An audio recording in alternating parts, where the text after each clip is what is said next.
California, wake up. Your insurance company doesn't want you anymore. Homeowners are being dropped, insurance rates are skyrocketing, and some of the biggest names in business are packing up and leaving the state.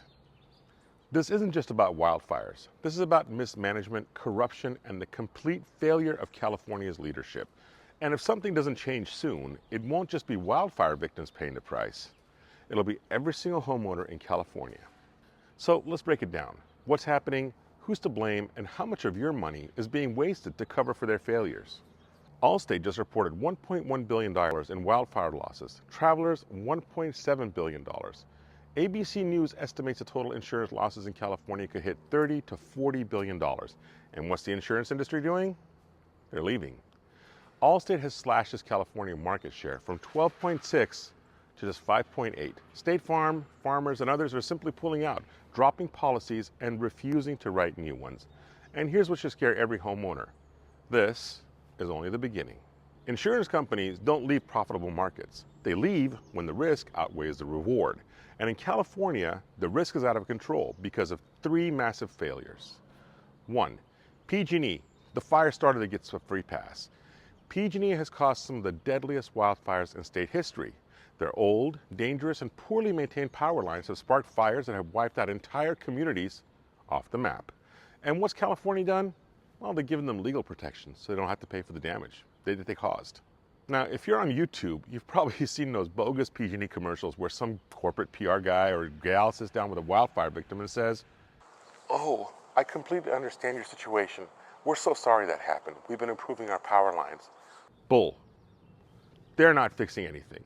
They're not lowering rates. They are the most expensive energy provider in the country. And they're running a monopoly that's bankrupting Californians. This isn't a business. It's a corporate scam being propped up by the state. 2, California's criminal neglect of fire prevention. California's budget has billions of dollars that are missing or mismanaged. Fire prevention and water storage, underfunded. Reservoir systems, underfunded. Fire departments, underfunded.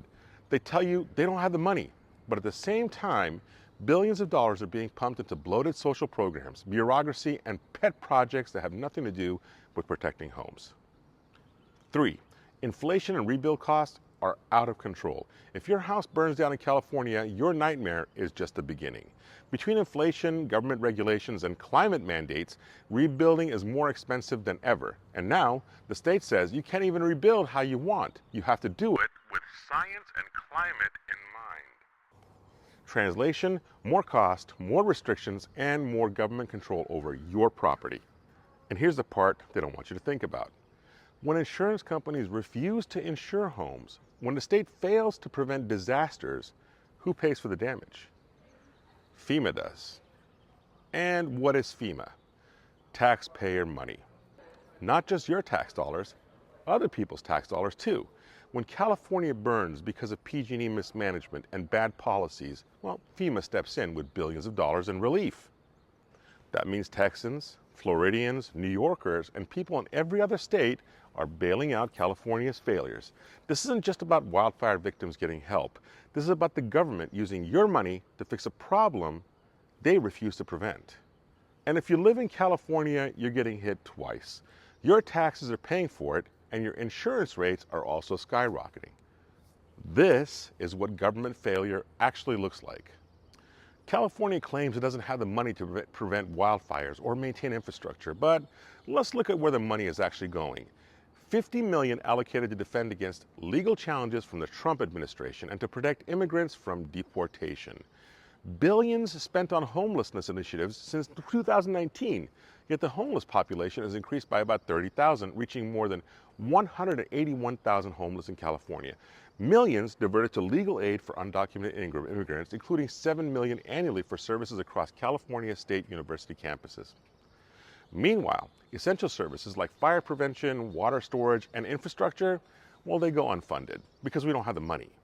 Now imagine if even a fraction of those funds were redirected to, let's say, fireproofing communities, upgrading the electrical grid, properly funding fire departments so trucks don't sit on boneyards unfixed. Instead, the state prioritizes political agendas over public safety. California is on a collision course with disaster, and unless things change, this state is going to be completely uninsurable. Here's what needs to happen. PG&E must be held accountable. No more protection. No more handouts. If they start a fire, they pay for it. 2. Fire prevention must be fully funded. Stop wasting billions and start investing in firefighters, water storage, and controlled burns. 3. The insurance industry needs to be part of the solution. Instead of forcing them out, California needs to work with the insurers to create a sustainable model before there's no insurance left at all. If nothing changes, homeowners like you and me will keep paying the price, not just on higher insurance rates, but in lost homes, lost business, and an unlivable state. So what do you think? Is California handling the crisis the right way, or is the state doomed? Let me know in the comments below. And if you're a homeowner, have your rates gone up? Mine certainly have. Have you been dropped? Let's get this conversation going because it's very important.